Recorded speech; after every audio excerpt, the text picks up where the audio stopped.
Hello. I'm gonna do it in English, so it's easier for most of us here. Translations are of course available. So yeah, my daily life. In my daily life, I do cybersecurity. I lead a small boutique team that hacks stuff. But I do have some hobbies. Many of my hobbies, as with many of people that work with technical stuff, is also related technical stuff. And one of the hobbies is privacy. And that's the thing I've been researching for more than 10 years. I think I met Kalev around almost 10 years ago in one of large SKID solutions events in Tallinn. I was talking privacy, great event. Second hobby that I have is improving society around me. And in recent years, I've been trying to take a more knowledge-based approach to that, reading books, understanding how society works and how we can improve that. So this presentation is kind of about all of that, the intersection of personal data and privacy, the freedoms awarded to us, including the freedoms awarded to us by having personal data, and control that can be exerted upon us if we do lose personal data. So one might ask, is it really important? I mean, sure, this is an event where we talk about identity, and a big part of it is privacy, of course. But if we look at what's happening in the world today, this question just begs to be answered. Does privacy still matter? We've got climate change happening. There's deglobalization that's probably gonna create no one knows what. We have mass migration still happening, a lot of it because of climate change, some of it because of some foreign powers. We've got shifts in US foreign policy happening right now. And of course, we have some wars going on. The most recent ones and most impactful here where we are the war in Ukraine and the war in Gaza, of course. So does it really matter? Does privacy matter as well? To me, it does. Let me tell you a lot of stories today in these 25 minutes. I was to Netherlands about a bit more than a year ago. And somehow it happened that I had to do stuff in the Netherlands, I had to do stuff in Germany, so I was going to take a train from Netherlands to Germany, do my stuff there, and then fly back home to Riga. Train was canceled. It happens, right? So we got on a bus. It was included in the price. But the thing is, for buses, the border checks, well, there are no border checks in Schengen. The police checks near the border are a bit different. So our bus was stopped by the German police, allegedly. Well, by unidentified people that had police written on their backs in German. And so, you know, a nice, to say politely, lady came to me in police uniform and asked for my documentation. I asked, who are you? Like, what's up? And then she asked for a colleague and asked, you know, is there a problem? And my answer, of course, was not yet. Well, now there is a problem after the fact. So basically, as it happens in many countries these days, they try to automate a lot of things, and even the small things, right? Instead of trying to type the document number and name and surname into an app, they use scanners that automatically scan it and verify if the person, you know, is real, and if the document is real in a sense as well. The old school scanners read MRZ. These days, everyone has mobile phones. So what they do is they point their mobile phone at my government issued ID card and, you know, do something with it. I have no idea what's happening. So I try to get some identification. I try to understand who they are. You know, complete ignore. So obviously, what I do is as soon as I get back, well, actually to the airplane. In the airplane, I start typing up a complaint, a GDPR complaint, right? You know, I'd like an inquiry. I'd like to know what happened. Did you take a photo of my document? Did you scan it? Like, what's up? For me, it's really important.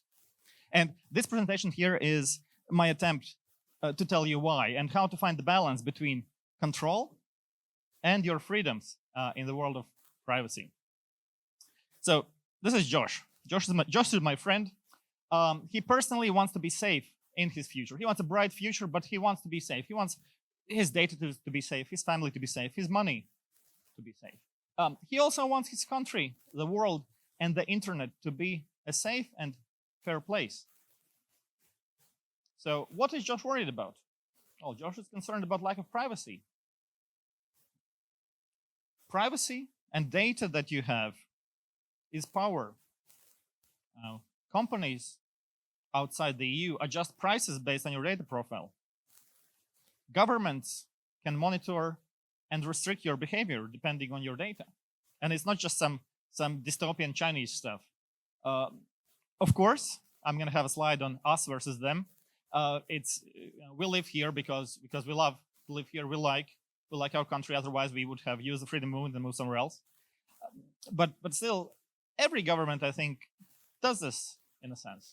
Maybe it's not as bad or as unacceptable to us as it is in China, but there is control, right? They want to keep us safe. That's their goal. In US and in some EU countries as well, political campaigns target voters with personalized advertisements depending on the data that they have profiled about the voters. Now, Josh also understands that privacy shapes long-term freedom. If everything that Josh would do would be monitored and or linked to him, governments and corporations would gain disproportionate influence on his life. Josh is well aware of the self-censoring effect, so-called chilling effect. It's a slippery slope in many of these places, in many of these cases. We've seen this in school children in the US. In the US, of course, they have a completely different privacy framework except California, which is, except the fines, it's basically a copy of GDPR, in my opinion. So there, for more than 5 years now, they have been experimenting with monitoring technology on school children, the little ones, the first grades and so on, similar to China. And chilling effect is seen because these devices sometimes pick up something that shouldn't be picked up, something non-malicious, something neutral, and then you have a stern talking to. And it doesn't apply only to children, even as an adult. If I had the feeling that whatever I say here will be analyzed by the Latvian government, and then I will go to somewhere to talk about that word or this word, my presentation would have been different. And I mean, I do think that some people, some conferences invite me specifically because of my provocative thoughts in my presentations. So stuff would change, maybe not in the correct direction. Minority opinions would disappear as well. Because being a minority is never easy. There's also studies that have proven psychological harm from living under constant monitoring. And of course, risk of authoritarian misuse, which we can talk about in a second. Of course, crime. And this is a big discussion. If we have more privacy, will the crime rise or will the crime drop, right? Well, it depends on which kind of privacy you're talking about. If we would, let's say we enact a new law in Latvia and we forbid tools like SKID Solutions provides, Epirax, forbid all that due to privacy, crime would rise, of course. But if we enable people to be smart and to limit and understand that not all companies deserve their data, I'd say crime would drop, right? I'm talking, of course, here about identity theft, financial fraud, account takeovers, leaks of sensitive data, and so on. Now, some of you may have seen the Netflix series Black Mirror. This is my second most favorite depressing source of entertainment after 1984 by George Orwell. It basically shows us the future, and not the good future. It shows us where we're going to go. And what we have to understand is that privacy debates are actually debates about what kind of technological society we want in the future. Our decisions today will impact how stuff evolves. Let me give you an example. Do you remember 20 years ago, maybe 22, none of us had fingerprints taken by our government, unless you did a serious crime. And then one day, hey, now we're gonna have everyone's fingerprint taken, and it was a big deal. Right? Do you remember if you were using the internet 25 years ago, you did not have a phone number. You did not have to have a phone number to chat. You didn't even have a phone number, most of us. You would just go on IRC, create a nickname, and there you go. And now WhatsApp, Signal, most of the applications, with the exception of, let's say, Stream, Wire, and such, require a phone number just to chat. Now, the real question is it good or is it bad? Of course, each development, each improvement in technology, each advancement in technology brings both positives and negatives. Now, I'm the one whose daily work requires to focus on the risks. So that's what I'm here to talk about. And let's talk about the future just for a bit. So in 2017, so about 10 years ago, scientists developed a rapid blood type test. So now in under 30 seconds, you can determine a person's blood group. Is it A, B, or O? Some of you may have seen palm scanners as a tool to access closed space. I've seen them in Latvia physically. Some of you may have only seen them in movies. You put your palm on a device, and it scans your blood vessels. And depending on that, it lets you in or not. Now, would it be a far-fetched thing to say that at some point, someone will combine those two technologies, and you get a quick prick, wait 30 seconds, and you have one more factor to your identity, right? Not only your blood type, but also it's a real hand. It's not a picture. Now, I hope that most of you today feel about this preposterous idea as I do. But believe me, when it happens, a couple of years and it's going to be normalized. So that's the direction where we're going to. Now, I want to give you just rundown some quick examples. Now, Microsoft Recall is a technology. I don't think it has fully gone away. It's still there. They're still trying to improve it for Windows 12, as far as I've heard.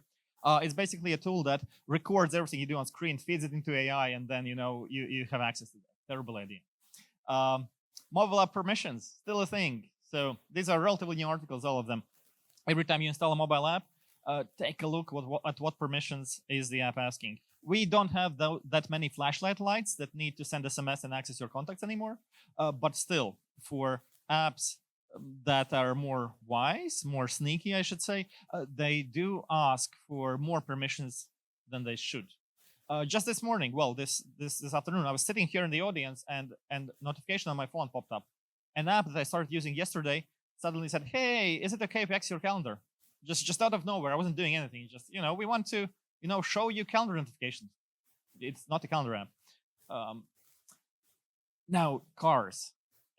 We already spoke in the first part. Everyone loves cars, right? Many people love cars. So connected cars, even better. The problem with cars is they are huge spying devices, and the solution is easy. Just limit what kind of data you collect and how you connect it between the different places. And also for data privacy, important part is shadow AI. It's like shadow IT, but specifically using AI tools. Now, shadow IT in corporate world, we mainly battled it with training and good user support. So shadow IT is when a department or a couple people in your company decide we're going to use Facebook messages for sending corporate stuff between us. Shadow AI is you decide you're going to use any cloud or GPT, anything that's not approved by the company, and then data starts leaking there because you don't have the legal protections. Now, a technically simple solution here for developers is, of course, to have a discussion with themselves on which identity system do we want to use. Now, I got a feeling that in the morning speakers were kind of pushing towards, we have this cool toolkit. Let's identify everybody. But that's not what you should do, I think, right? And so six systems, some of the systems, not all of them, 6 systems for 6 identity systems, right? Per system, the classic one, the old one, right? Imagine again, 20 years ago, I think what do we have? We had mail.lv, we had one.lv email providers. How do you get in? You register with them. You provide an identity, and then you use that identity to get in there, right? Easy. Then we have federated systems. We have government federated ones, like Smart ID enables that, for example. And we have, of course, commercially federated ones. For example, Google, Facebook. Buttons, login with Google, login with Facebook. Now, there are benefits to them, but then again, it's centralized, so there are also risks. One thing that shouldn't be forgotten, I think, despite what we heard in the morning in the first part, is anonymous identity systems. There are things for which I believe it's best to not identify your user. For example, I open a news site to read about the news in Latvia. Why would I need to log in? Why? So there are many use cases, and I believe that most companies unfortunately have incentive to kind of skewed towards identifying users, because data profiling, there are shadow profiles. And for those of you who want to profile users illegally, there are shadow profiles. You can use that. You don't need to have a name, right? You can track users that way. Pseudonymous systems. Now, these are systems where you have to have an identity, but it's not your real identity necessarily. For example, my hackers, my friends who are hackers from all over the world, they have been making fun of me forever because my hacker identity since about 20 years ago was Kirils, right? And what the hell is that, man? Like, but it's a freedom of choice, right? So it's not Kirils Solovjovs. There are a couple hacker concerts I've been to that say you cannot have your real name as your identity. Then I put Kirils with lowercase k. It works. There are also self-sovereign systems. Self-sovereign identity systems means that each person is their own authority and their own proof of who they are. Now, a very obscure system that still lives in most of the world in very specific circles, in CSERT circles, is GPG. Right? So if there's key signing ceremonies, people come together in a circle and look at each other and write down, I verified your identity, and then they know that it's them. Right? So it's also an option. Depending on what you're building, consider if you really need the identity, and if you do you how much of the identity do you need? Right. Now, another way to look at it is what's even happening. Who are the players in this game that we call data privacy? Now, I tried to kind of put them on a graph. On your left, we have malicious players. On your right, near me, is benevolent players, and then we have powerless and influential players here. So, of course, we have the user here. The user, benevolent but very, very powerless. That's the person you want to either get the data from or whose data you want to protect. We have companies. Companies are hard to. There are different companies, right? But I decided to, divide criminals separately. It doesn't matter if it's a company or a criminal enterprise or a single criminal. Those go over there, right? Companies are relatively influential, much more influential than individuals, of course, and they neither benevolent nor malicious. They just want to do business, right? Then we have identity providers. Identity providers are here. I did put them in a lower influence level than the company, because so far no one has to use them in most of the countries, right? If I don't want to use an identity provider, I'm free to not use it. In many cases, there are not even specific use cases where I would be forced to use any identity provider, let alone a specific one. So they're kind of over there. Then we have a specific type of company that is data brokers and companies that do commercial spying, like Meta, like Alphabet, companies like that. Now, very, very influential in many ways. In the daily way that they interact with your data and your devices, lobbying. Actually, one of the questions I had to the previous panel is, are we sure that the digital wallet, is going to be for the good of the citizens? Or is the influence of these guys so large that in the end we might come up with something else, something not that beneficial to the citizens of the EU? And then we have the countries. Now, countries are here. Depends heavily on the country, but these are all the players, and they all interact with each other. And as developers, I think you should be aware that these are some of the most important, in my opinion, players that are out there that influence how your solution, how your tool is going to work, and how your customers' data is gonna move. Now, I did have the countries there, so I wanted to briefly talk before I have my next slide where I talk about digital control. I briefly have to address this thing. So them versus us, right? So this is a comic by Tom Gould from some years ago now. It makes sense, but once again, you have to remember that government change. Even if governments do not change, officials may abuse data. Political repression becomes easier with data, and we've seen. I'm in an embassy right now, so I'm trying to be a bit diplomatic, even though still provocative. So yeah, there are some EU countries where we have seen changes during the past 10, 15 years, while still claiming to remain democracy, right? So some digital control activities that nation states do, they collect biometric data, right? Fingerprints, for example. By the way, a good friend of mine, when Latvia applied the rule where, to get a new passport, you have to have your fingerprints taken, we had a quick discussion, and he had a friendly family doctor, so he went to the acquaintance and asked for both his hands to be bandaged like that. He did get the passport without giving up fingerprints. So yeah, I'm a firm believer in that stupid laws have to be changed. But there are benefits, of course, for fingerprints. The mass illegal migration, stuff like that. You kind of curb all that. Now, network traffic analysis, of course, many countries do that. Does Latvia do that? Yeah, it's in the law. It's public. It's not a secret. There's a law that says you have to do it as an ISP. So yeah, then we have mandatory use of apps or phone numbers. We've seen that recently. For the phone numbers, we've seen that in the past 5-6 years. Without it's quite hard to lose without a phone number, but you still can manage. And more recently, we see that there's mandatory use of apps. There are more and more cases where without an app you cannot actually get a service. I don't think it's that far away where you can't get the government service. Now, once again, I have to emphasize I'm for progress, but I do feel like it has to be done in a privacy preserving way, and it can be done in a privacy preserving way. And at that point, I'm happy to install an app. Financial reporting, of course, it's a big thing for the past 25 years, 24 and a half. So governments all over the world want to know how the money flows to not finance terrorism, right? It's a good thing, apparently.